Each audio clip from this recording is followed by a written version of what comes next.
बात बहुत ही पुरानी है। जब चैनपुर नाम के एक राज्य पर राजा चेतन सिंह का राज हुआ करता था। सम्राट चेतन सिंह एक बहुत ही घमंडी और सनकी किस्म का सम्राट था। अक्सर वो छोटी छोटी बातों पर क्रोध में आ जाता था।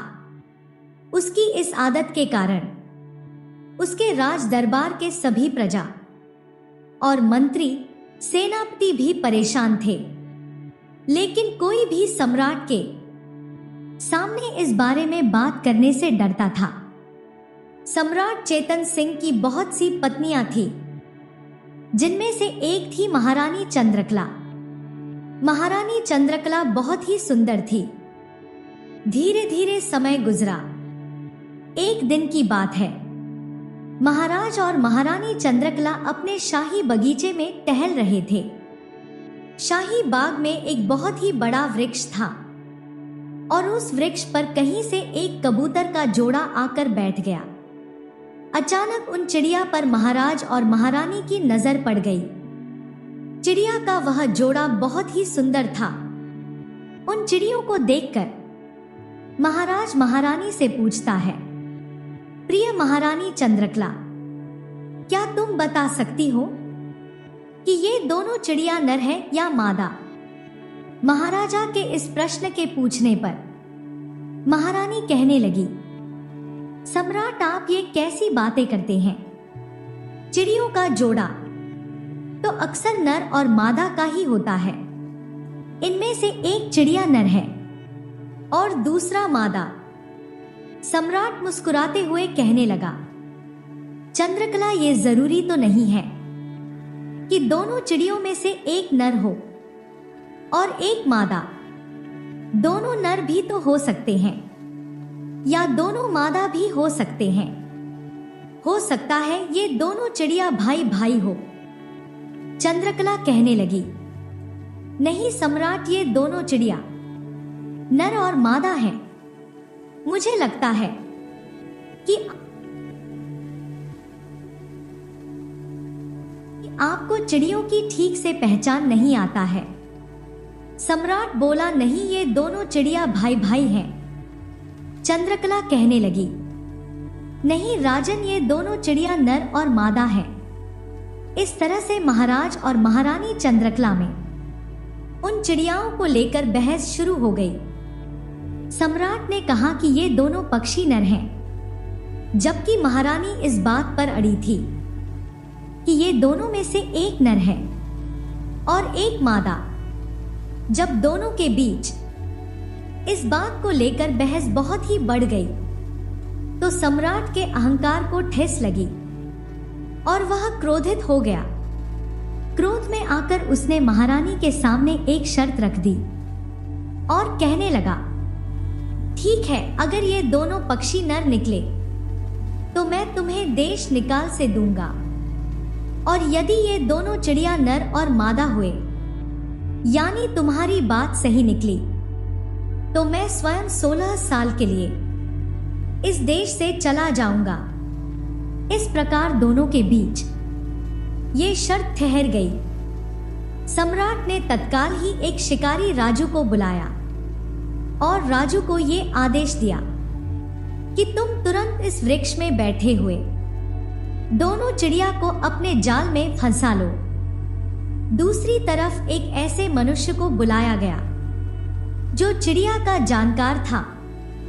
सम्राट उससे कहने लगा कि तुम्हें यह बताना होगा कि दोनों चिड़िया नर हैं या मादा।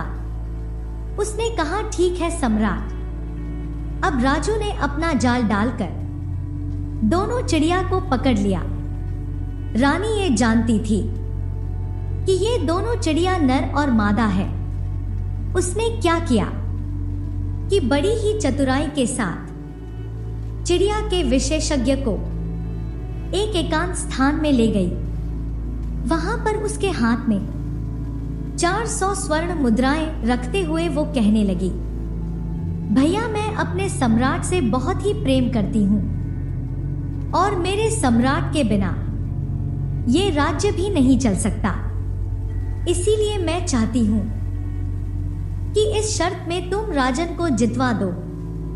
अगर मुझे देश निकाला हो भी गया तो सम्राट इस राज्य का संचालन ठीक ठाक से कर लेंगे, परंतु यदि महाराज 16 साल के लिए चले गए तो ये राज्य सम्राट विहीन हो जाएगा। और ये कहते हैं कि जिस राज्य का कोई सम्राट नहीं होता वहां पर अराजकता फैल जाती है। सम्राट के ना होने के कारण डाकू लुटेरे बदमाश प्रजा पर अत्याचार करने लगते हैं।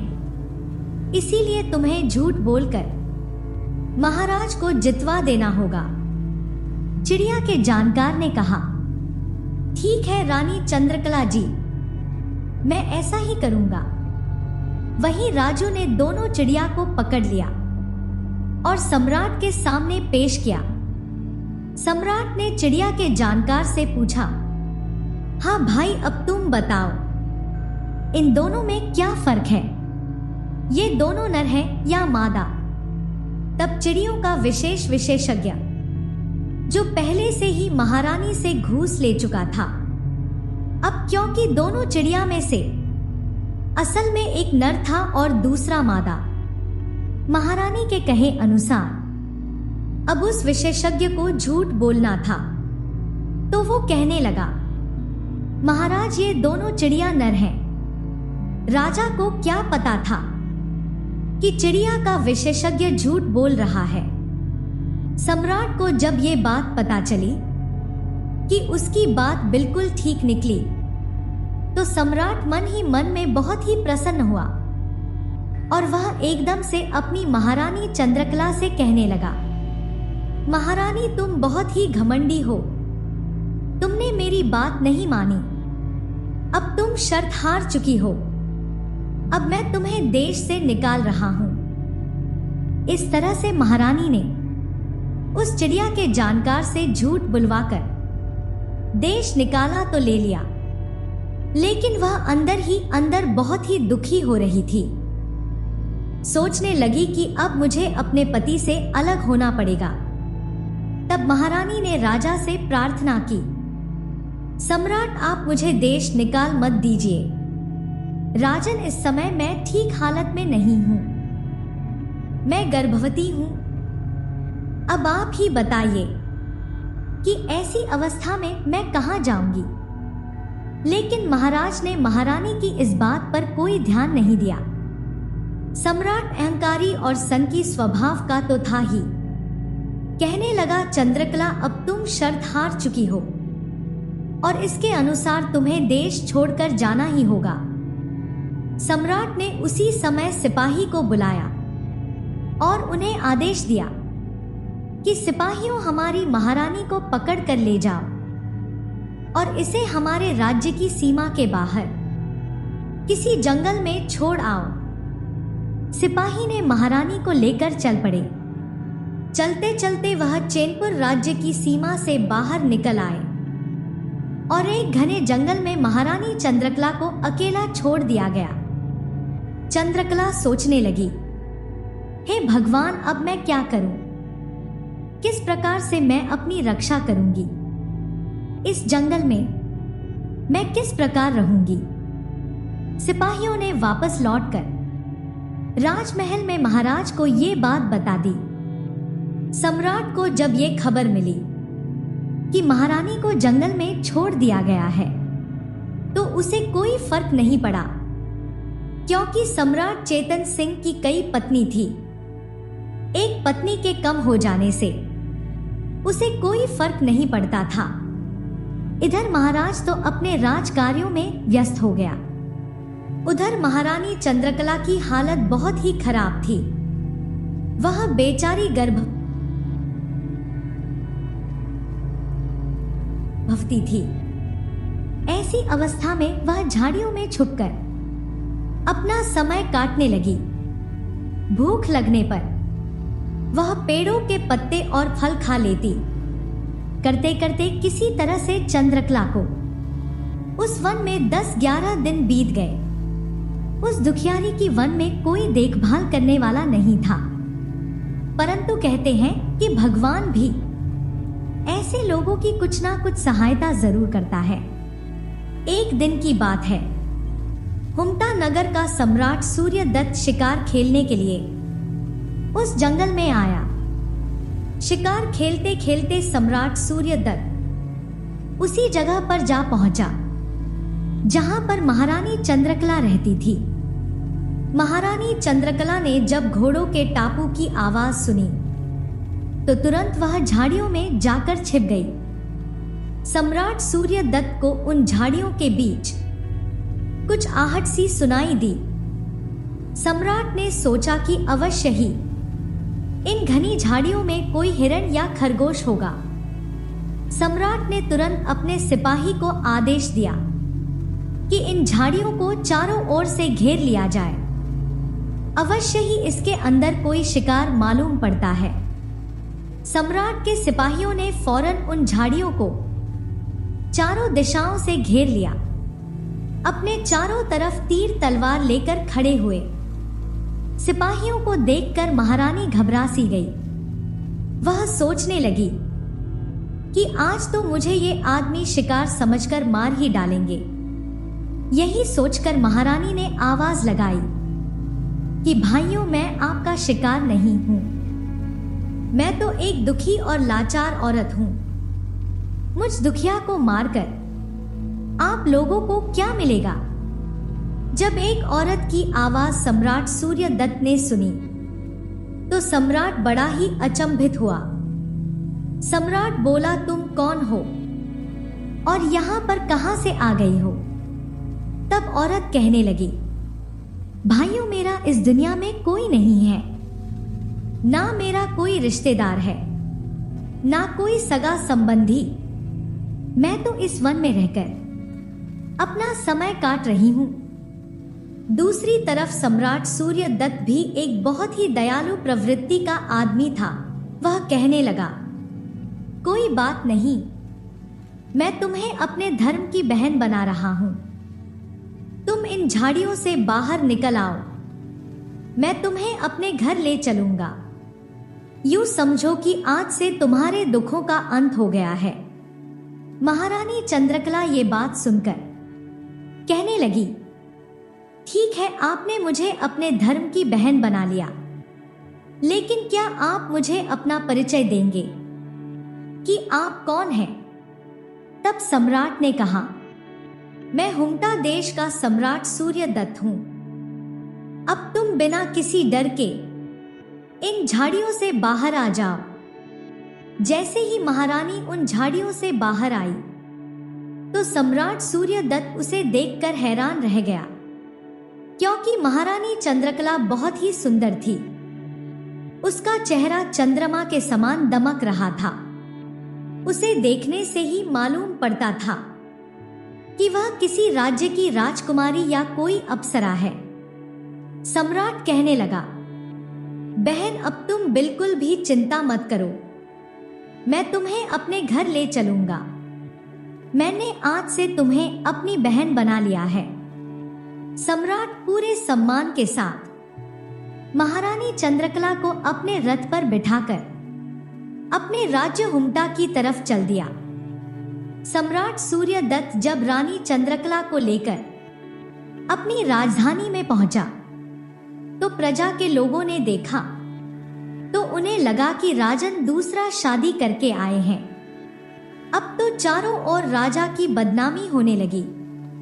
लोग कहने लगे कि इस सम्राट को ढलती उम्र में दूसरा शादी करने की क्या जरूरत थी। चारों तरफ इस बात का हल्ला मच गया कि सम्राट के यहाँ पर तो पहले से ही कई पत्नी हैं, फिर सम्राट नई पत्नी को लेकर क्यों आए हैं? सम्राट ने ये बिल्कुल भी अच्छा नहीं किया। जब ये बात सम्राट के कानों में पड़ी तो सम्राट ने विचार किया कि ये तो बहुत ही गलत अफवाह प्रजा में फैल गई है। सम्राट ने तुरंत दरबार में एक सभा का आयोजन किया और फिर कहा, आप सभी लोग जैसा सोच रहे हैं वैसी कोई बात नहीं है।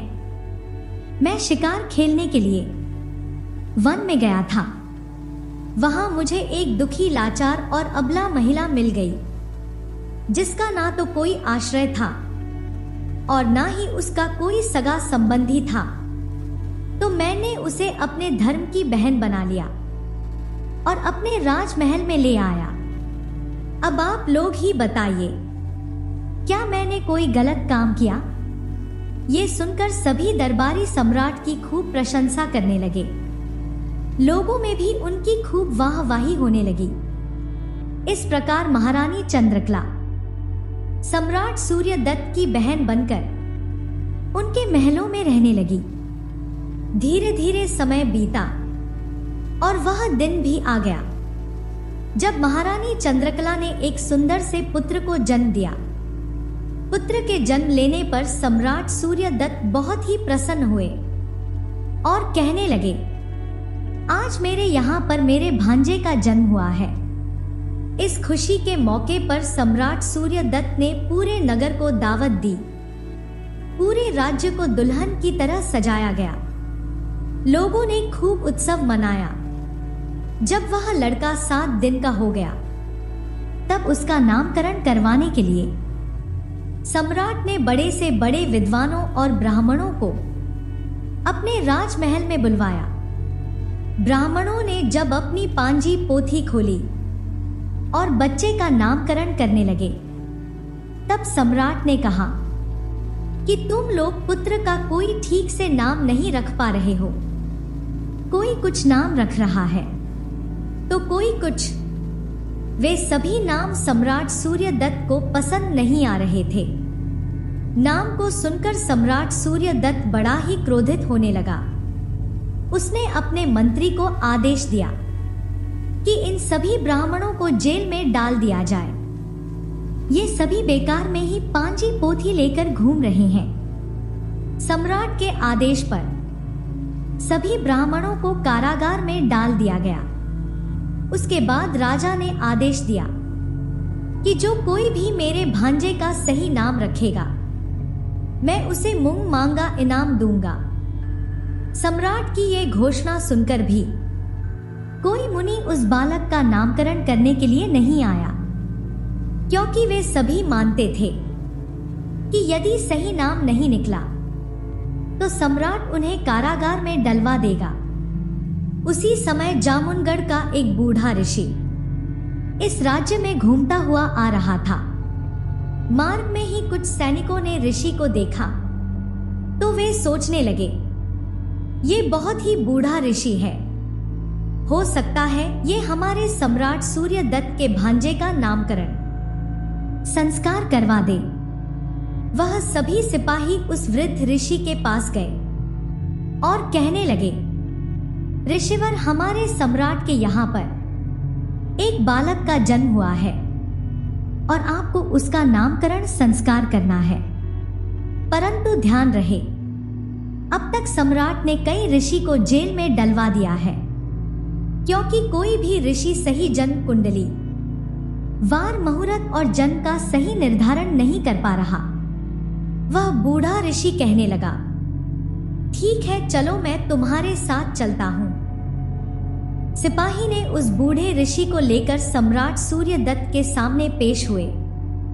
सम्राट सूर्यदत्त ने उस ऋषि का बहुत ही स्वागत किया, उसे उचित आसन दिया और फिर कहा, ऋषिवर, मेरे महल में मेरे भांजे का जन्म हुआ है, तुम्हें उसका नामकरण संस्कार करना है। वो ऋषि असल में बहुत ही प्रकांड विद्वान था।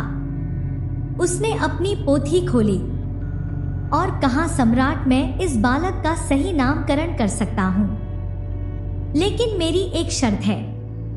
कहो ऋषिवर, तुम्हारी क्या शर्त है? महाराज, मेरा आपसे ये निवेदन है कि आपने जितने भी ऋषि को अपने यहां पर कारागार में डाला हुआ है,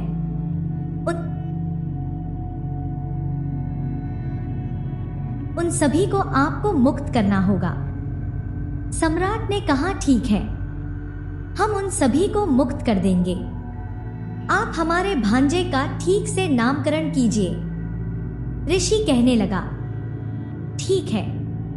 उसने अपनी पांजी पोथी खोली, उसने बच्चे के गुण और कुंडली मिलाई तो कहने लगा, सम्राट, ये पुत्र तो किसी दूसरे राज्य का बालक है। इसका जन्म स्थान बदल गया है, परंतु इस पुत्र के अंदर सभी राजाओं वाले गुण विद्यमान है। इसीलिए इस लड़के का नाम आज से चंदन होगा।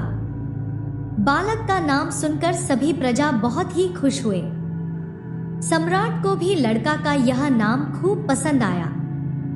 सम्राट ने उसी समय अपने यहाँ पर कैद किए हुए सभी ऋषि को आजाद कर दिया और उस बूढ़े ऋषि को दान दक्षिणा देकर उसे विदा किया। समय अपनी गति से बीता। चंदन अब धीरे धीरे बड़ा होने लगा था। जब वह 6 वर्ष का हो गया तो अन्य लड़कों के साथ खेलने लगा। एक दिन की बात है, बालक चंदन अपने कुछ मित्रों के साथ नगर के बाहर वाले रास्ते पर खेलने के लिए गया। वहीं पर एक रेतीला स्थान था। उसने लड़कों के साथ एक रेत का किला बनाया। उसी समय वहां से लखिया नाम का एक साहूकार गुजर रहा था। लखिया के पास लाखों की संख्या में घोड़े थे। साहूकार का काम था राजाओं के माल को एक राज्य से दूसरे राज्य पहुंचाना। लखिया साहूकार अपने पूरे लाव लश्कर के साथ चला आ रहा था। अनेकों घोड़े और नौकर उसके साथ थे। लखिया साहूकार ने जब लड़कों को खेलते हुए देखा तो कहने लगा, लड़कों यहां से दूर हो जाओ। चंदन, जो कि एक निडर और साहसी लड़का था, वह कहने लगा, तुम कौन हो? तुम कोई आक्रमण करने वाले हो जो हमारे इस रेत के किले पर आक्रमण करने के लिए आए हो? मैं अपने किले की रक्षा कर रहा हूं। तुम अपने घोड़े को लेकर किसी दूसरे रास्ते पर निकल जाओ। लड़के की ये बात सुनकर साहूकार को बहुत ही क्रोध आया। आखिरकार साहूकार की भी तो कुछ अहमियत थी। उसका राजाओं के साथ उठना बैठना जो था। साहूकार कहने लगा, अरे जिद्दी लड़के, मेरा रास्ता छोड़ दे। लेकिन चंदन भी अपनी जिद पर अड़ा था। दोनों के बीच वाद विवाद होने लगा, लेकिन चंदन पीछे नहीं हट रहा था। अब साहूकार को गुस्सा आ गया और उसने चंदन को दो चार थप्पड़ जड़ दिए। साहूकार से मार खाकर चंदन रोता हुआ अपने महल में वापस आ गया और अपने मामा सूर्यदत्त से कहने लगा, मामा जी, आज मैं नगर के बाहर खेलने के लिए गया था।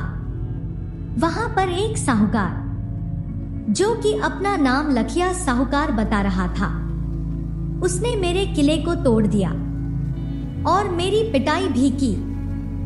चंदन की बात सुनकर सम्राट सूर्यदत्त गुस्से में कहने लगा, बालक, तुम बिल्कुल भी चिंता मत करो। जिसने भी तुम्हें मारा है, मैं उसे इस बात की सजा जरूर दूंगा। इस प्रकार उसने अपने कुछ सिपाही को साथ लिया और उस ओर चल दिया जहां से लखिया साहूकार आ रहा था। इधर लखिया साहूकार ने जब देखा कि सम्राट अपनी सेना लेकर उसकी तरफ आ रहा है तो वह कुछ घबरा सा गया। सम्राट की सेना ने साहूकार के काफिले पर आक्रमण कर दिया। जब साहूकार को यह खबर मिली तो वह डर के साथ साथ हैरान भी था कि आखिरकार राजन ने उस पर आक्रमण क्यों किया।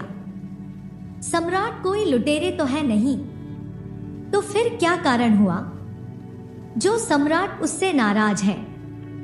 लखिया साहूकार उसी समय हाथ जोड़कर सम्राट के सामने पेश हो गया और कहने लगा, राजन, हम तो मेहमान हैं और आप एक सम्राट हैं। आखिर क्या कारण है कि आप मेरे साथियों को मार रहे हैं? महाराज सूर्यदत्त क्रोधित होकर कहने लगा, साहूकार, मैं तुझे छोड़ूंगा नहीं। साहूकार ने कहा, सम्राट, आखिर मेरा कसूर क्या है? सम्राट ने कहा, साहूकार, मेरे अपने भांजे को बड़े ही लाड प्यार से पाला है और तूने उसकी पिटाई कर दी। ये सुनकर साहूकार महाराज के चरणों में गिर गया और कहने लगा, सम्राट, मुझसे बड़ी ही गलती हो गई, मुझे क्षमा कर दीजिए।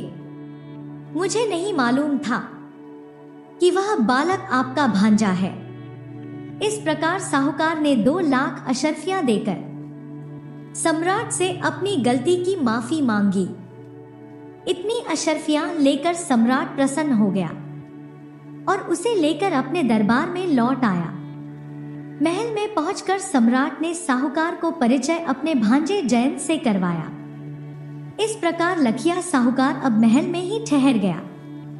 सम्राट ने साहूकार को अपने पूरे नगर की सैर करवाई। अब साहूकार और सम्राट मित्र बन चुके थे। महल में रहते हुए साहूकार को कई दिन बीत गए।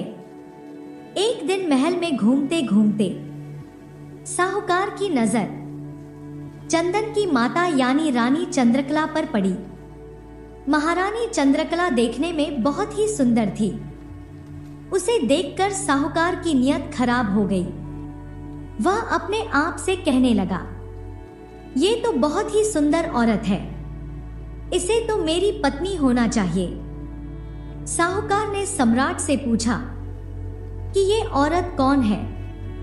सम्राट ने बताया कि ये हमारी बहन है और जिस लड़के को तुमने मारा था वह इसी का बेटा है।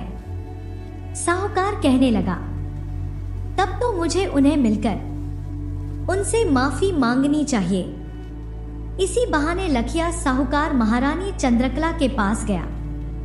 कहने लगा, महारानी जी, मुझसे बड़ी भूल हो गई जो मैंने आपके बेटे पर हाथ उठाया। आप कृपया करके मुझे माफ कर दीजिए। साहूकार ये सब बातें कह तो रहा था, मगर असल में उसकी नियत खराब हो चुकी थी। महारानी कहने लगी, अब जो हो चुका उसे आप भूल जाइए। मेरे दिल में आपके लिए कोई कड़वाहट नहीं है। अगले दिन साहूकार ने क्या किया कि एक सोने का हार महारानी चंद्रकला को उपहार के रूप में दे दिया। वह महारानी से कहने लगी, महारानी जी, आप जिस प्रकार सम्राट सूर्यदत्त की बहन हो, उसी प्रकार आज से तुम मेरी भी बहन हो। ये उपहार आप स्वीकार कीजिए। बड़ी ही खुशी से महारानी ने वो हार स्वीकार कर लिया। महारानी को भी यही लगा कि साहूकार उसे अपनी बहन मानता है, तो उसे भी साहूकार का सत्कार करना चाहिए। महारानी ने साहूकार के लिए भोजन लगवाया।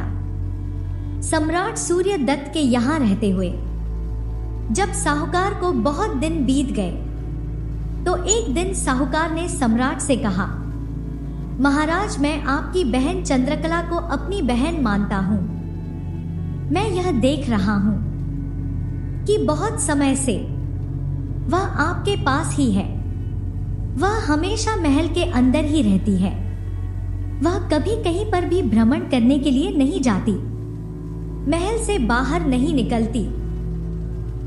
यदि आपकी अनुमति हो तो मैं बहन चंद्रकला और भांजे दोनों को कुछ समय के लिए अपने साथ अपने नगर ले जाना चाहता हूं और उन दोनों को अपना नगर दिखाना चाहता हूं। इसी बहाने चंद्रकला का मन भी बहल जाएगा और ये ज्यादा दिनों की बात नहीं है। थोड़े ही दिन के बाद मैं इन्हें वापस आपके राजमहल में छोड़ जाऊंगा। सम्राट सूर्यदत्त ने कहा, देखो साहूकार, इस बारे में मैं कुछ नहीं कह सकता। ये फैसला मेरी बहन को ही करना है। यदि चंद्रकला आपके साथ जाने को तैयार हो तो मैं उसे रोकूंगा नहीं, क्योंकि अब तुम उसके भाई हो। इसके बाद साहूकार महारानी चंद्रकला के पास गया और उसे अपने साथ अपने नगर जाने की बात कहने लगा। चंद्रकला इस बात को मान गई और सोचने लगी कि जब साहूकार इतना कह रहा है तो मुझे भी इसके साथ चलना चाहिए। लेकिन वह ये नहीं जानती थी कि साहूकार के मन में खोट है।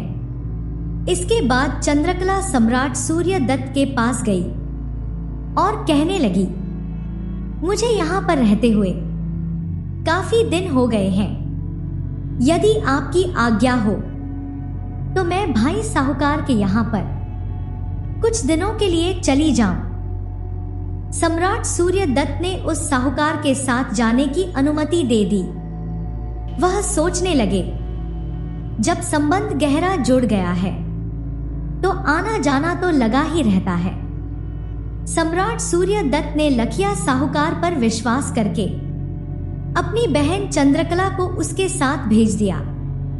तुरंत ही एक पालकी तैयार की गई और पालकी में बैठकर रानी चंद्रकला साहूकार के साथ चली गई। साहूकार मन ही मन में सोच रहा था कि अभी तो मैं इसे अपनी बहन बनाकर ले जा रहा हूं, लेकिन अपने नगर में पहुंचते ही मैं इसे अपनी पत्नी बना लूंगा। इस प्रकार साहूकार चंद्रकला को लेकर अपने नगर की तरफ निकल पड़ा। साहूकार का काफिला जब चलने लगा तो उसने अपने नौकरों से कहा कि आज रात होने से पहले पहले हमें सम्राट सूर्यदत्त के राज्य की सीमा से बाहर निकल जाना है, इसीलिए तेजी से चलो। साहूकार के सभी नौकर अपना माल खजाना लेकर तेजी के साथ आगे बढ़ने लगे। पूरे दिन का सफर तय करने के बाद वह सम्राट सूर्यदत्त के राज्य से बाहर निकल गए। दूसरे राज्य में पहुंचते पहुंचते उन्हें शाम हो चुकी थी।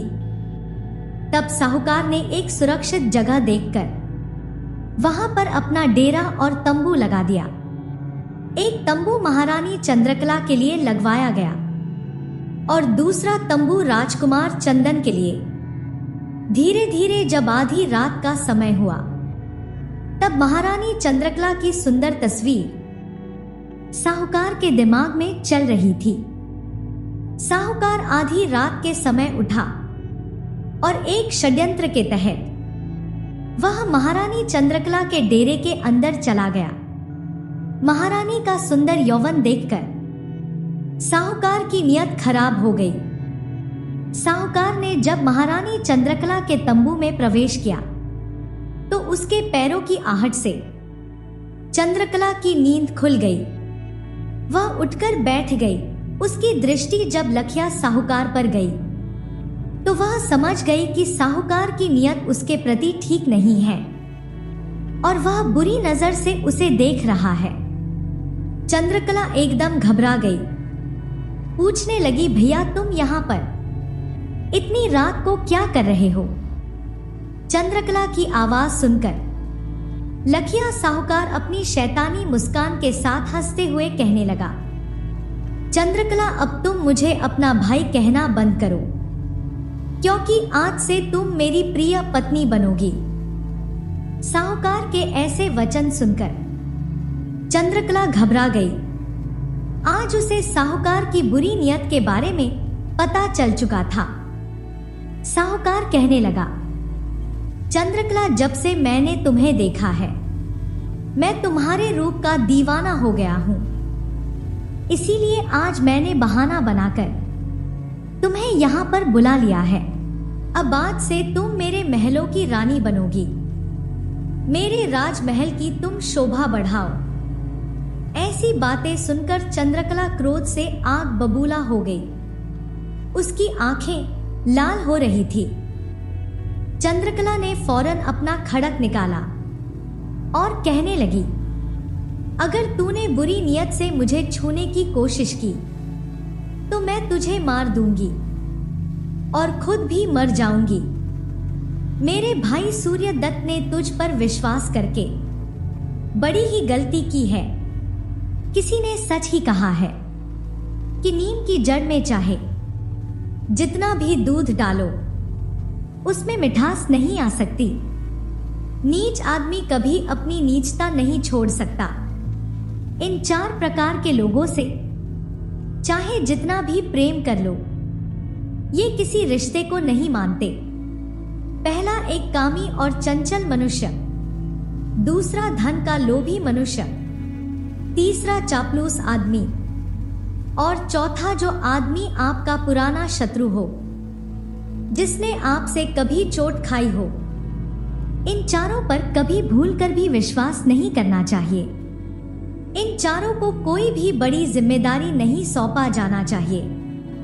अब चंद्रकला का क्रोधमुखी चेहरा देखकर साहूकार कुछ डर सा गया और कहने लगा, कोई बात नहीं, आज मेरी बात नहीं मानती तो ना सही, लेकिन आज से मैं तुझे कारागार में बंद कर दूंगा।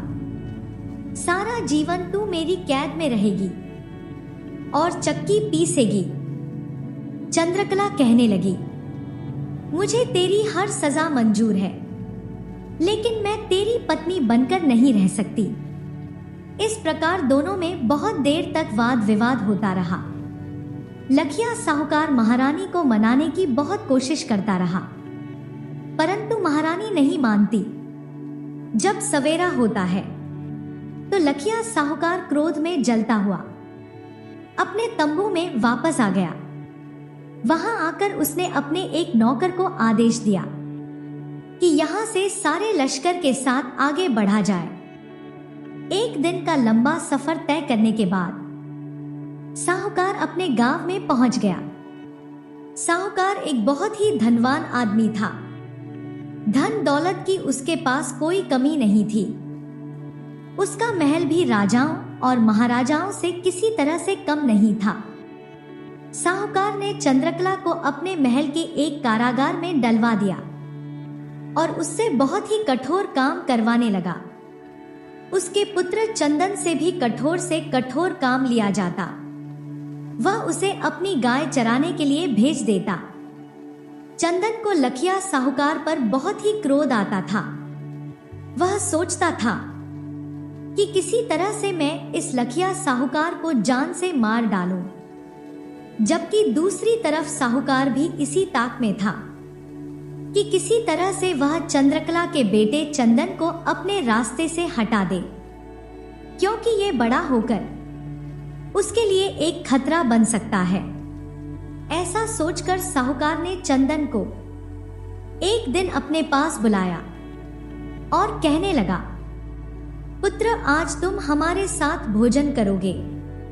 आज मैं अपने हाथों से तुम्हें स्वादिष्ट भोजन करवाऊंगी।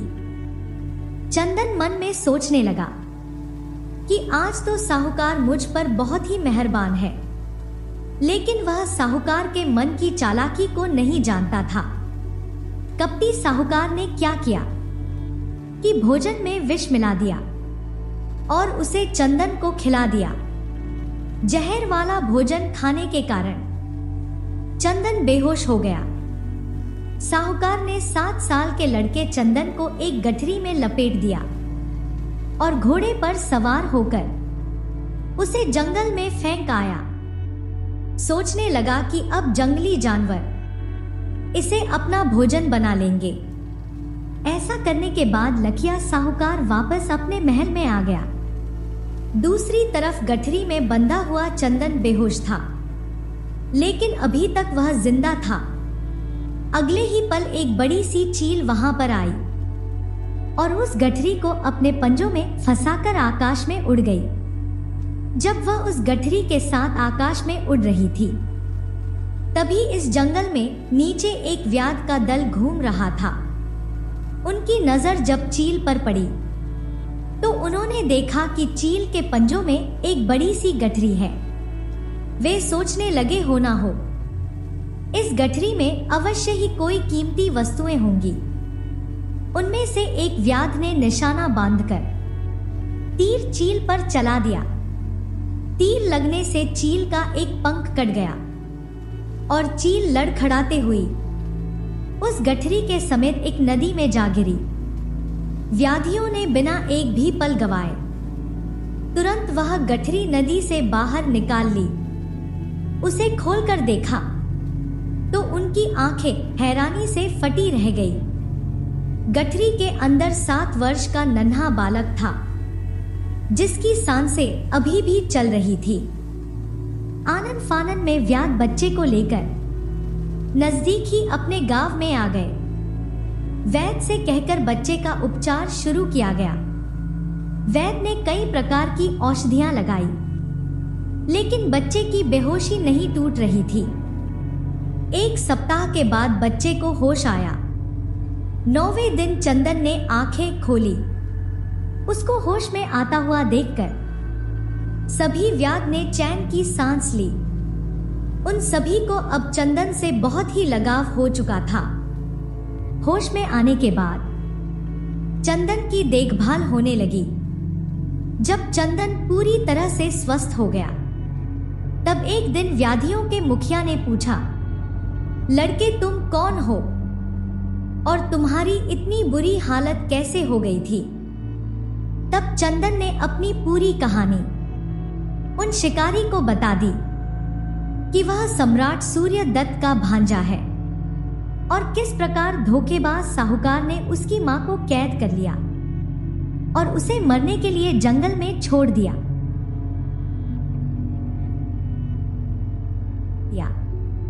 सारी बात जानने के बाद व्याधियों के मुखिया ने कहा, बेटा तुम बिल्कुल निश्चिंत रहो, मैं अपने साथियों के साथ मिलकर तुम्हारी मां को उस दुष्ट साहूकार की कैद से अवश्य ही छुड़ा लूंगा। बस तुम मुझे उस साहूकार का नाम और उसका पता बता दो। चंदन ने साहूकार का नाम पता व्याधियों के मुखिया को बता दिया और फिर मुखिया ने अपने कुछ बहादुर और व्याधी साथियों को तैयार किया। वे चंदन को लेकर साहूकार के गांव की तरफ कूद कर गए। दूसरी तरफ साहूकार मन ही मन में यह सोच रहा था कि उसके रास्ते का कांटा तो अब निकल चुका है।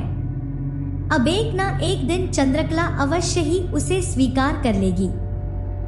साहूकार ने अपने नौकर से कहा कि महारानी चंद्रकला से पूरे दिन चक्की चलवाई जाए। साहूकार अब चंद्रकला पर बहुत ही अत्याचार करने लगा था। बेचारी चंद्रकला पूरे दिन चक्की चलाती रहती। अब उसकी अवस्था बहुत ही दयनीय हो चुकी थी। दूसरी तरफ सम्राट सूर्यदत्त के मन में भी ये विचार आया कि लखिया साहूकार 1 महीने का वादा करके मेरी बहन को ले गया था, परंतु आज 8 महीने से ज्यादा का समय हो गया और वह लौटकर वापस नहीं आया। मुझे चलकर देखना चाहिए कि आखिरकार माजरा क्या है। और फिर सम्राट सूर्यदत्त अपने घोड़े पर सवार हुए और लखिया साहूकार के गांव की तरफ चल दिए। दूसरी तरफ व्याधियों का दल चंदन को अपने साथ लिए हुए लखिया साहूकार की तरफ बढ़ रहा था। जब वे दोनों एक ही मार्ग पर आए तो उनका आमना सामना हुआ महाराज सूर्यदत्त से। जब अपने भांजे को व्याधियों के साथ देखा तो उन्हें लगा कि शायद वे चंदन का अपहरण कर रहे हैं। उन्होंने बिना सोचे समझे धनुष से तीर निकालकर व्याधियों के मुखिया पर तीर छोड़ दिया। ये देखकर चंदन चिल्लाता हुआ सम्राट सूर्यदत्त की तरफ भागा। उसने अपने मामा को पहचान लिया था। उनके पास जाकर वह कहने लगा, मामा जी आप रुक जाइए, ये लोग तो हमारे हितैषी हैं। इन्हीं की वजह से मैं आज जिंदा हूं। इन पर आक्रमण मत कीजिए। मुझे तो उस दुष्ट लखिया साहूकार ने विष खिलाकर जंगल में फेंक दिया था। मेरी मां को उसने अपने यहां पर कैद कर रखा है। चंदन के ऐसे वचन सुनकर सूर्यदत्त का क्रोध भड़क गया। उसने तुरंत व्याधियों के मुखिया से माफी मांगी और कहने लगा, मुझे क्षमा कर दीजिए दोस्त। मैं तो समझ रहा था कि कोई लुटेरा मेरे भांजे का अपहरण करके ले जा रहा है, इसीलिए मैंने तुम पर बाण चलाया। मैं तुमसे क्षमा चाहता हूं। ये बात सुनकर व्याधियों का मुखिया कहने लगा, नहीं राजन, इसमें आपकी कोई गलती नहीं है। मैं तो आपके भांजे को साथ लेकर उस दुष्ट साहूकार को सबक सिखाने के लिए जा रहा था। मैं उसको आज जिंदा नहीं छोड़ूंगा।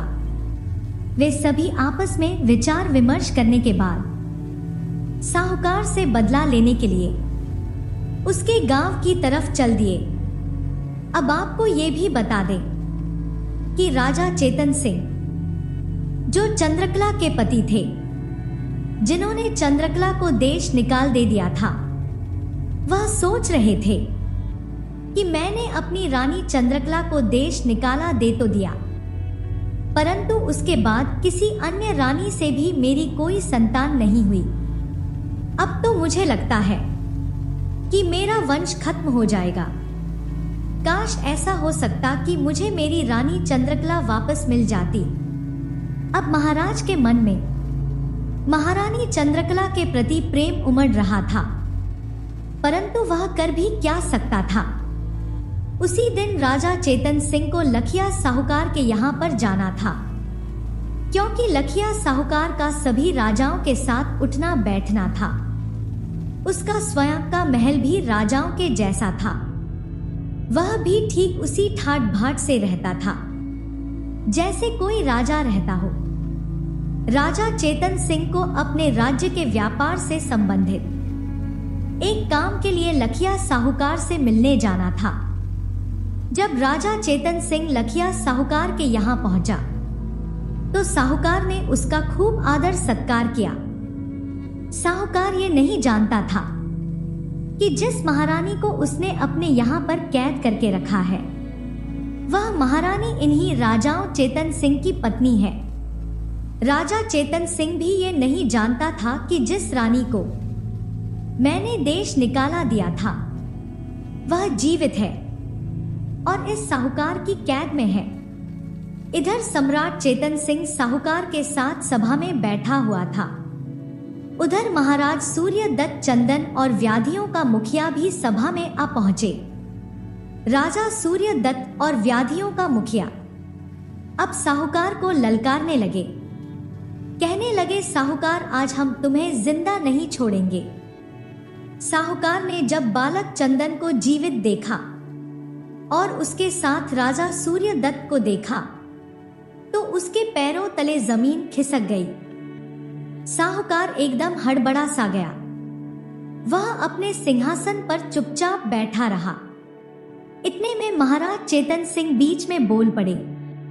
उन्होंने राजा सूर्यदत्त से कहा, सम्राट, ये साहूकार मेरा मित्र है और हमारे राज्य के व्यापार के सिलसिले में ये हमारी कई बार सहायता करते हैं। आप इसे क्यों मारना चाहते हैं? आखिर ये कहां तक उचित है? तब राजा सूर्यदत्त ने चेतन सिंह को सारी कहानी कह सुनाई कि सम्राट चेतन सिंह, ये दुष्ट साहूकार मेरे धर्म की बहन को बहुत यातनाएं दे रहा है। यह बालक मेरे धर्म का भांजा है। एक बार की बात है, सम्राट, जब मैं वन में शिकार खेलने गया था, तब मुझे वहां पर एक बहुत ही दुखी और लाचार स्त्री मिली थी, जिसका ना तो कोई सगा संबंधी था और ना ही कोई रिश्तेदार था। उस स्त्री को मैंने अपने धर्म की बहन बनाकर अपने घर ले आया। मेरी इस दुष्ट साहूकार से भी मित्रता थी, इसीलिए ये भी उसे अपने धर्म की बहन बनाकर कुछ दिनों के लिए अपने साथ ले आया था। इसके दिमाग में कुछ और ही चल रहा था जो मैं ना पढ़ सका, इसीलिए आज मेरी बहन इसकी कैद में है और मेरे भांजे को इसने जहर देकर मारने की कोशिश की। अब मैं अपनी बहन को यहाँ से मुक्त कराने के लिए आया हूँ। इसे मारकर मैं अपनी बहन को यहाँ से ले जाऊंगा। पूरी बात सुनने के बाद सम्राट चेतन सिंह ने साहूकार से कहकर उस स्त्री को आजाद करने के लिए कहा। साहूकार ने अपने एक नौकर को रानी के पास भेजा। नौकर रानी से कहने लगा, बहन, अब तुम उस साहूकार के यहाँ से आजाद हो रही हो। बाहर कोई तुम्हारा इंतजार कर रहा है। रानी चंद्रकला सोचने लगी कि इस साहूकार ने तो मेरे पुत्र को भी मार दिया। अब पता नहीं ये मेरे साथ क्या करने वाला है। नौकरों के साथ जब रानी चंद्रकला दरबार में आई तो वहां पर पहले से ही उसका पति चेतन सिंह बैठा हुआ था।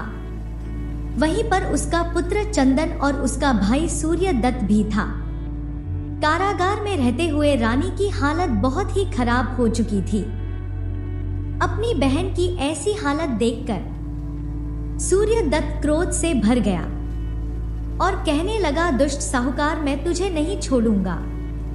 तूने मेरी बहन को ना जाने कितनी यातनाएं दी हैं। इधर जब रानी चंद्रकला ने अपने पति को देखा तो उन्हें पहचान गई और राजा चेतन सिंह भी अपनी पत्नी को पहचानने की कोशिश करने लगे कि ऐसे ही रूप रंग वाली तो मेरी पत्नी चंद्रकला भी थी, जिसे मैंने जंगल में छुड़वा दिया था। राजा चेतन सिंह पूछने लगे, हे देवी, आप कौन हैं? आप बिल्कुल मेरी रानी चंद्रकला की तरह से दिखती हैं। रानी कहने लगी, महाराज, आप इतनी जल्दी मुझे भूल जाएंगे? मुझे इस बात की बिल्कुल भी उम्मीद नहीं थी। याद करो, जब हम दोनों के बीच एक पक्षियों के जोड़े को लेकर विवाद हो गया था, तुमने जिन पक्षियों को नर बताया था, असल में वह एक नर और मादा ही थे। मैंने पक्षियों के विशेषज्ञ को 300 अशर्फियां देकर झूठ बुलवाया था ताकि तुम्हें देश छोड़कर ना जाना पड़े, परंतु तुमने मुझे वनवास दे दिया और तुम्हारे सैनिकों ने मुझे जंगल में छोड़ दिया। ये मेरे धर्म के भाई सूर्यदत्त हैं। ये मुझे पूरे सम्मान के साथ अपने घर में ले गए। तब मेरी कोख से एक बेटे ने जन्म लिया। याद कीजिए महाराज, मैं उस समय गर्भवती थी। राजा चेतन सिंह जो पहले से ही अपनी पत्नी के साथ किए गए व्यवहार के लिए पछतावा कर रहे थे।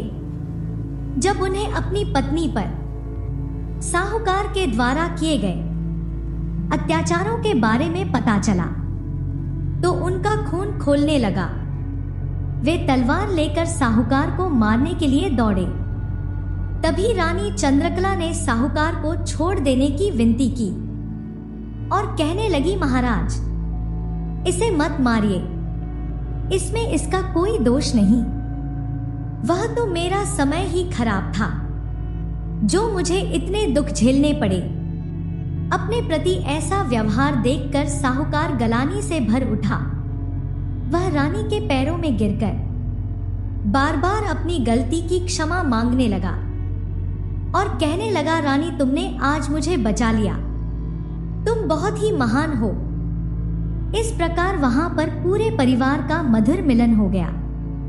राजा चेतन सिंह अब राजा सूर्यदत्त के पैरों में गिर पड़े और बोले, महाराज, मैं आपका बहुत ही आभारी हूं। आपने मेरे डूबते हुए परिवार को बचा लिया। राजा ने अपनी रानी चंद्रकला से भी बार बार क्षमा मांगी और उसे अपने साथ चलने के लिए मना लिया।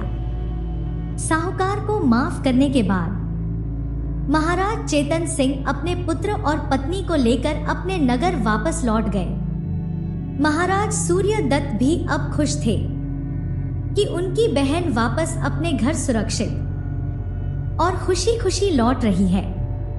महाराज चेतन सिंह वापस अपने महल में लौट आए। कुछ वर्ष बीतने के बाद चंदन जब जवान हो गया तो राजा चेतन सिंह ने उसे अपनी राजगद्दी सौंप दी। बहुत पुरानी बात है। सिंहपुर गांव में दो भाई रहते थे। एक का नाम सोहन और दूसरे का नाम मोहन था। सोहन बड़ा होने के साथ साथ जितना अधिक समझदार था, मोहन छोटे होने के साथ साथ उतना ही शैतान भी था। फिर भी दोनों भाइयों में अटूट प्रेम था। दोनों हमेशा साथ साथ रहते, साथ साथ खेतों में जाते। एक हल चलाता तो दूसरा बीज डालता हुआ उसके पीछे पीछे चलता था। घर में दोनों अकेले रहते थे। माँ बाप मर चुके थे और दोनों की भी अभी तक शादी नहीं हुई थी। घर में भी दोनों मिलजुल कर काम करते थे। सोहन भैया, घर की सफाई तो हो चुकी, अब कपड़े धो लूं। नहीं, कपड़े मैं धो लूंगा, तू बैठ कर आराम कर। सोहन और मोहन काम निपटा कर अपनी बैल गाड़ी पर सवार होकर घूमने निकल जाते थे। आज नदी के किनारे चलते हैं। ठीक है, उस तरफ गए। काफी दिन हो गए हैं, लेकिन शाम होने से पहले वे घर लौट आते थे। सोहन भैया, लौट चलो, सूरज छिपने जा रहा है। असल में उन दोनों भाइयों को रतौंधी का रोग था। रात होते ही उन्हें अंधेरे में कुछ भी दिखाई नहीं देता था। आज लौटने में कुछ ज्यादा देर हो गई। अपने रोग को छिपाने के लिए उन्होंने एक तरकीब खोज ली थी। वे रात होने से पहले ही अपने सारे काम धंधे खत्म कर लेते थे, फिर आराम से खटिया पर बैठकर गप्पे मारते थे। और सोहन भैया जब उस भयानक रात में वो शेर मेरी तरफ आ रहा था तो मैंने उसे आंख मार दी। बेचारा डर कर भाग गया। अब ये क्यों गप मारता है? रात को तो तुझे दिखाई ही नहीं देता है। अड़ोसी पड़ोसी देखते तो बड़े हैरान होते थे। क्या बात है सोहन, दोनों भाई खटिया पर बैठे हैं, तुम्हारा खाना कौन बना रहा है? बिना घरवाली के ही बड़ी मौज मस्ती से रहते हो। लेकिन जो लोग उनकी बीमारी के बारे में जानते थे वे उन्हें देखकर छीटा कसी करने से बाज नहीं आते थे। देखो सोहन मोहन को जा रहे हैं। बेचारे दिन के समय ही तो बाहर निकल पाते हैं, बेचारे रात के अंधेरे में कुछ भी देख नहीं सकते, इसीलिए तो दोनों अकेले डोल रहे हैं। इन्हें कोई अपने लड़की देने के लिए तैयार नहीं है। लोगों की बातें सुनकर मोहन का खून खोल उठता। सोहन भैया सुना, ये देवेंद्र जी दुकानदार क्या कह रहा है? तुम क्यों अपना खून जला रहे हो? इन्हें बोलने दो, एक दिन अपने आप चुप हो जाएंगे। इनका मुंह बंद करना ही पड़ेगा। पवन कितने दिनों से पीछे पड़ा है, चलो किसी दिन उसकी बहनों को देख ही आए। हाँ भैया चलेंगे किसी दिन, लेकिन जल्दी चलना चाहिए, कहीं उनके कानों में भी भनक पड़ गई तो मुश्किल हो जाएगी। आज बड़ी समझदारी की बातें कर रहा है, लगता है मेरा भाई मोहन अक्लमंद होता जा रहा है। ठीक है भैया, फिर पवन को संदेश भिजवा देते हैं, अगले शुक्रवार को ही वहां चलेंगे। वहां कहीं हमारा भेद न खुल जाए। भेद कैसे खुलेगा? हम सुबह सुबह चलकर अंधेरा होने से पहले अपने घर लौट आएंगे। शुक्रवार के दिन सुबह ही दोनों भाई अपने लिए लड़की देखने जाने के लिए तैयार होने लगते हैं। बड़ा भाई सोहन कहता है, सोहन बैलगाड़ी तैयार है, अब ज्यादा देर मत लगा, नहीं तो लौटने तक अंधेरा हो जाएगा। चल जल्दी आकर बैलगाड़ी में बैठ जा। बस आ गया भैया। और फिर दोनों भाई बैलगाड़ी में बैठकर पवन के घर की ओर चल पड़े। बैलगाड़ी हवा से बातें करती हुई दौड़ रही थी। भैया धूप कितनी तेज है, बैलों को पानी पिलाना होगा। हाँ, छोटे कोई छायादार जगह दिखे तो बैलगाड़ी रोक लेना। थोड़ी आगे बढ़ते ही जंगल शुरू हो गया, चारों तरफ छायादार पेड़ थे। सोहन कहता है, यही गाड़ी रोककर बैलों को खोल देता हूँ। हाँ भैया, इस पेड़ के नीचे बैठकर हम भी कुछ देर आराम कर लेते हैं। काफी देर सुस्ताने के बाद वे दोनों भाई देखते हैं कि उनके बैल कहीं पर भी नजर नहीं आ रहे हैं। अरे बैल कहाँ गए? यहाँ तो दूर दूर तक दिखाई नहीं दे रहे हैं, लगता है कहीं दूर निकल गए हैं। दोनों भाई बैलों को ढूंढने लगे। मोहन तुम उस तरफ देखो, मैं इधर जाता हूँ। ठीक है भैया। ढूंढते ढूंढते शाम हो गई पर बैल कहीं नहीं मिला। सोहन भैया अब तो अंधेरा होने लगा, इस अंधेरे में हम बैलों को कैसे देख सकेंगे? तभी सोहन को एक तरकीब सोची और वो कहने लगा, अंधेरे में अब बैल दिखाई तो नहीं देंगे, हम दोनों एक दूसरे का हाथ पकड़ लेते हैं और बैलों को ढूंढते हैं। हाँ भैया, यही ठीक रहेगा। दोनों भाई एक दूसरे का हाथ पकड़कर जंगल में आगे बढ़ने लगे। काफी देर ढूंढने बाद भी जब उन्हें बैल नहीं मिले तो वे दोनों थक कर निराश हो जाते हैं। इसी तरह वे काफी देर तक बैलों को ढूंढते रहे, लेकिन बैल कहीं नहीं मिले। तभी उन्हें एक व्यक्ति मिलता है जो उन्हें देखकर कहता है, अरे सोहन और मोहन, तुम दोनों यहाँ पर क्या कर रहे हो? अपने होने वाले साले पवन की आवाज सुनकर दोनों भाइयों के मुंह उतर गए और सोचने लगे, अब तो पोल खुलकर रहेगी कि हम दोनों भाइयों को रात में दिखाई नहीं देता है। लेकिन सोहन झट बात बनाते हुए कहा, हम दोनों भाई तुम्हारे घर ही आ रहे थे कि रास्ते में सुस्ताने के लिए इस पेड़ के नीचे लेटकर आराम करने लगे कि पता नहीं हमारे दोनों बैल कहाँ चले गए। हम दोनों भाई अपने बैलों को ही ढूंढ रहे थे। अच्छा, मैं देखता हूँ कि तुम्हारे बैल कहाँ है। वैसे तुम्हारे बैल दिखते कैसे हैं? हमारे दोनों बैल सफेद रंग के हैं। दोनों भाई वहीं पेड़ के नीचे बैठ गए और पवन बैलों थोड़ी देर बाद उसे बैल दिख जाते हैं और वो कहता है, लो बैल तो यहीं चल रहे हैं, अब इन्हें बैलगाड़ी से जोड़ता हूँ। पवन ने झटपट बैलों को गाड़ी में जोड़ा और फिर उनकी सवारी ससुराल की ओर चल पड़ी। ससुराल पहुंचकर दोनों का जोरदार स्वागत हुआ। आइए पधारिए सोहन जी और मोहन जी। दोनों को सजे धजे कमरे में ले जाकर बैठाया गया। पवन कहता है, आप लोग आराम से बैठो, मैं अभी आया। सोहन, होशियार रहना, कहीं पोल ना खुल जाए, भगवान ही लाज बचाए। थोड़ी देर बाद पवन आया और कहने लगा, चलिए सोहन जी, मोहन जी, भोजन तैयार है, आप हाथ मुंह धो लीजिए। सोहन और मोहन भोजन करने बैठे। आप लोग भोजन कीजिए, अभी मैं अपनी बहनों के हाथ लस्सी भेजता हूँ। जैसे ही पवन कमरे से बाहर गया कि एक कुत्ता अंदर घुस आया और दोनों की थाली से रोटी उठाकर भाग गया। दोनों ने रोटी की ओर हाथ बढ़ाया तो थाली खाली मिली। अरे, थाली में से रोटी कौन ले गया? मोहन, तुमने ली है, पर रोटी तो थाली में भी नहीं है। लगता है कुत्ता या चूहा उठाकर ले गया है, अब की बार जरा ध्यान रखना। बेफिक्र रहो भैया, मैंने डंडा तैयार रखा हुआ है। लस्सी लेकर दोनों बहनों को भेजा गया जिनसे सोहन और मोहन की शादी होने वाली थी। जैसे ही वे दोनों कमरे में आई तो आहट सुनते ही मोहन ने डंडा दे मारा। डंडे की चोट से दोनों बहनें चीख पड़ी, अरे पवन भैया मैं मर गया, हाय बापू मेरी कमर टूट गई। अरे बाप रे, लगता है मैंने राधा और प्रिया को ही पीट दिया है। उन दोनों का रोना सुनकर घर के अन्य लोग दौड़े आए और कहने लगे, ये क्या हुआ, तुम दोनों चिल्ला क्यों रही थी? सोहन को तुरंत बात संभालते हुए बोला, ये मोहन एकदम मूर्ख है, कई बार समझा कर लाया था कि होने वाली पत्नी जब भोजन परोसे तो उसके शरीर से लकड़ी केवल छू आई जाती है। हमारे यहाँ ऐसा रिवाज है, लेकिन इसने करारे चोट मार दी। ये सुनकर पवन कहता है, चलो आप लोगों का रिवाज तो पूरा हो गया, अब आप आराम से बैठकर खाना खा लीजिए। ठीक है, पवन कहता है, चलिए मैं आपके हाथ धुलवा दूं। तभी दरवाजे से बाहर निकलते हुए मोहन के पैर में ठोकर लग गई और वो चिल्लाने लगा, हाय मैं मरा। ये सुनकर मोहन कहता है, जरूर दहलीज से ठोकर खाई होगी। तभी पवन पूछता है, अब क्या हुआ? कुछ नहीं, जमीन पर देखकर चलने की आदत नहीं है मोहन को, बस ठोकर लगी होगी। चोट तो नहीं लगा मोहन जी, ऐसे वैसे चोट से मोहन पर कोई असर नहीं होता। हाथ धोने के बाद पवन उनसे कहता है, आप दोनों ऊपर वाले कमरे में पधारो, आपके सोने का इंतजाम वहीं किया है। दोनों भाई भगवान का नाम लेते हुए सीढ़ियां चढ़ने लगे। संभल संभल कर चढ़ना सोहन भैया, तू मेरी फिक्र मत कर, अपना ख्याल कर। लेकिन अगली सीढ़ी पर मोहन का पांव फिसला और वह लुढ़कते हुए नीचे आ गिरा। अरे मैं मर गया, मेरी कमर टूट गई। घर के लोग शोर सुनकर दौड़ आए। मोहन कमर को पकड़कर बड़ी मुश्किल से खड़ा हुआ। पवन ने उसे पूछा, क्या हुआ मोहन जी, सीढ़ियों से कैसे गिर गए, क्या बताऊं? हाय तभी सोहन ने बीच में बोलकर फिर से बात संभाल ली। मोहन कुछ ज्यादा ही अडियल है, कहने लगा कि कुल 15 सीढ़ियां हैं, जबकि मैंने कहा 13 सीढ़ियां हैं।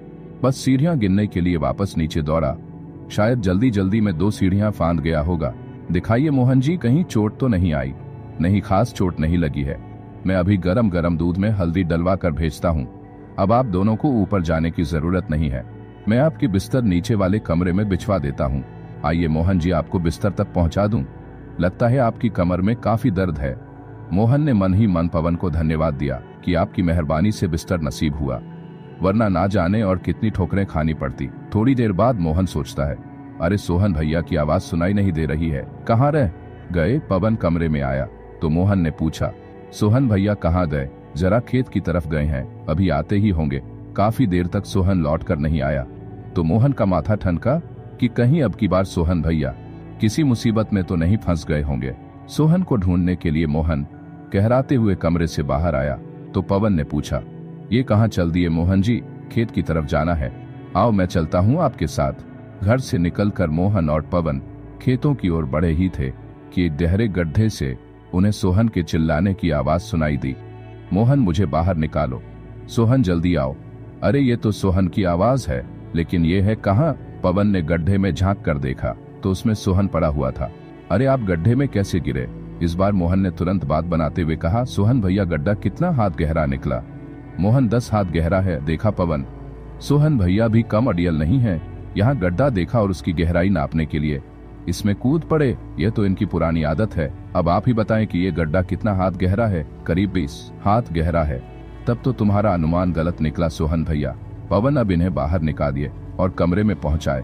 पवन ने सोहन को गड्ढे से बाहर निकाला और कमरे में पहुंचा दिया। अब आप दोनों आराम फरमाइए, मैं दूध भिजवा हूँ। माँ कहीं भूल तो नहीं गई? थोड़ी देर बाद एक बूढ़ी औरत दूध लेकर आती है और कहती है, मेहमानों के लिए दूध लाई हूँ, ले लीजिए। मोहन बिस्तर से उठा और बुढ़िया के पैर छूते हुए बोला, माताजी आपने क्यों कष्ट किया? तभी पवन कमरे में आया। मोहन को नौकरानी के पैर छूते देखकर चिल्लाया, मोहन जी आप क्या कर रहे हैं? ये तो हमारी नौकरानी है। वो तो हमारी नौकरानी है। मोहन ने फिर गड़बड़ कर दी। सोहन ने सफाई पेश की, इसमें मोहन की कोई गलती नहीं है। दरअसल हमारे माता पिता ने हमें बड़ों का सम्मान करने की शिक्षा दी है। वे अमीर गरीब और नौकर मालिक में कोई भेद नहीं मानते थे। मोहन की बात सुनकर पवन बड़ा प्रभावित हुआ। नौकरानी के जाने के बाद फिर सोहन से बोला, आपके माता पिता के बड़े उच्च विचार थे, उनकी दी हुई शिक्षा का आप लोगों पर भी जरूर अच्छा असर हुआ होगा। मेरी बहनें बड़ी किस्मत वाली हैं जो उन्हें इतने समझदार पति मिल रहे हैं। अच्छा एक बात तो बताइए, आप दोनों को मेरी बहनें पसंद आई या नहीं? लेकिन हम तो उन्हें देख ही नहीं पाए। देखते भी कैसे? क्यों लस्सी लेकर भेजा तो था। उन्हें दरअसल छड़ी मारने का दस्तूर निभाते समय हम देख ही ना सके। कोई बात नहीं, सुबह नाश्ता वही दोनों लेकर आएंगी, तब देख लीजिएगा। दोनों मन सोचने लगे, यही ठीक है, सुबह की रोशनी में तो हमें दिखाई देने लगेगा। पवन कहता है, कमरे में गर्मी है, इसलिए आपके बिस्तर बाहर आंगन में लगवा दिए हैं। रात काफी हो गई है, अब आप लोग सो जाइए। दोनों बाहर आंगन में बिछे अपने अपने बिस्तर पर सो गए। आधी रात को ठंड लगी तो वे उठकर बैठ गए। सोहन मोहन से बोला, चल मोहन, अंदर वाले कमरे में चलें, यहाँ तो बहुत ठंड लग रही है। हाँ भैया चलो, अंधेरे में गिरते पड़ते। वे अंदर वाले कमरे में तो नहीं पहुंचे, पर किसी गोदाम में पहुंच गए। लगता है हम किसी गोदाम में पहुंच गए हैं और यहाँ जमीन पर ही सोना पड़ेगा। दोनों जमीन पर ही उठ गए। वाह रे हमारी किस्मत, नरम नरम गुदगुदी बिस्तर छोड़कर जमीन मिली है सोने के लिए। थोड़ी देर बाद मोहन कहने लगा, मुझे तो कीड़े मकोड़ों के काटने के कारण नींद नहीं आ रही है। बस सवेरा होने में थोड़ी सी देर बाकी है, चुपचाप लेटा रहे, बना बनाया खेल मत बिगाड़। सुबह होते ही पवन आंगन में आया और दोनों को बिस्तर पर ना पाकर घबरा गया। पवन दौड़ा दौड़ा बाहर आते में आया और देखता है कि बैलगाड़ी तो वहीं खड़ी है। बैलगाड़ी के बिना वे दोनों गांव तो नहीं लौट सकते, हो सकता है खेतों की तरफ गए हो। पवन दौड़ा दौड़ा खेतों की तरफ जा पहुंचा, लेकिन वे दोनों यहाँ भी दिखाई नहीं दे रहे हैं। देवेंद्र निराश होकर अपने माँ बाप के पास पहुंचा और कहने लगा, माँ बापू सोहन और मोहन बिना बताए चले गए। क्या कह रहे हो बेटा पवन, इतनी सुबह कैसे जा सकते हैं? उसकी माँ कहती है, शायद उन्हें हमारी लड़कियां पसंद नहीं आई। माँ, लड़कियां तो उन्होंने देखी ही नहीं है। तभी नौकरानी वहां आकर बोलती है, जब मैं दूध लेकर गई थी तो सामने वाले कमरे में वे दोनों विराजमान थे। हाँ, वहां बैठकर मैंने उनसे बातचीत भी की थी। ये सुनते ही पवन उस कमरे की तरफ लपका, लेकिन वहां भी सोहन मोहन को ना पाकर निराश हो गया। खोज करते करते पवन ने जाकर गोदाम का भीड़ा हुआ दरवाजा खोला तो अंदर का दृश्य देखकर वे भौचक्का रह गया। पवन के पीछे पीछे सारा परिवार उस कमरे के दरवाजे पर आ खड़ा हुआ। अरे ये गोदाम में आकर जमीन पर क्यों सो रहे हैं? मुझे तो इनके दिमाग में कोई खराबी नजर आती है। आंगन में बिस्तर बिछा तो रखे थे, फिर भी ये दोनों यहाँ क्यों सोए? शोर सुनकर दोनों की नींद खुल गई। भीड़ देखकर वे हैरान हो उठे। अरे इतने लोग क्यों जमा है, कहीं हमारी पोल तो नहीं खुल गई? सोहन फुर्ती से उठा और अपने होने वाले सास ससुर के पांव छूने लगा। मोहन ने भी उसका अनुसरण किया। जीते रहो बेटा, उनका ससुर कहता है, लेकिन आप यहाँ गोदाम में कैसे पहुंच गए? आप लोग तो बाहर आंगन में सोए हुए थे। सोहन ने तुरंत बात बनाते हुए कहा, क्या बताऊं, मेरा ये भाई बड़ा ही अडियल है, साथ ही इसे हर चीज की लंबाई नापने की सनक है। रात को ये कहने लगा कि इस गोदाम की लंबाई इसकी लंबाई से दुगनी है, जबकि मेरा कहना था कि मेरी लंबाई से दुगनी है। लेकिन ये अड़ गया तो मैंने कहा, हाथ कंदन को आरसी क्या, चलो नाप लेते हैं। बस लेट लेट कर कमरे की लंबाई नाप रहे थे कि अचानक आंख लग गई। कमरे की लंबाई नापने का काम भी अधूरा रह गया। इस पर ससुर जी ने मजाक करते हुए कहा, इस काम को अब पूरा कर लो दामाद जी, पिताजी अब उसकी जरूरत नहीं है।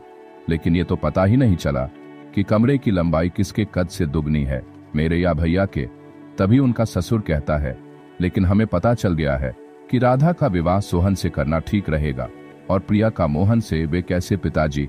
गुणों के खान राधा, समझदार सोहन के योग है और समझ की जरा सी कच्ची प्रिया की मोहन के साथ अच्छी निभेगी। तभी पवन कहता है, लेकिन पिताजी इन दोनों के पसंद नापसंद भी तो जान लेनी चाहिए। इस पर सोहन को तुरंत बोला, ससुर जी जो भी करेंगे ठीक ही करेंगे, हमें मंजूर है। ससुर कहता है, सोहन जी अब शादी का मुहूर्त निकलवाए और बारात लेकर पधारिए जी। बहुत अच्छा पिताजी। जब वे दोनों भाई गांव में लौटे तो उनकी शादी की बात सुनकर गांव वाले हैरान रह गए और आपस में कहने लगे, सोहन और मोहन का विवाह होने वाला है। इस बार दोनों ने बाजी मार ली है। थोड़े दिनों बाद सोहन और मोहन का विवाह बड़ी धूमधाम से हो गया और वे अपना जीवन आनंद पूर्वक बिताने लगे।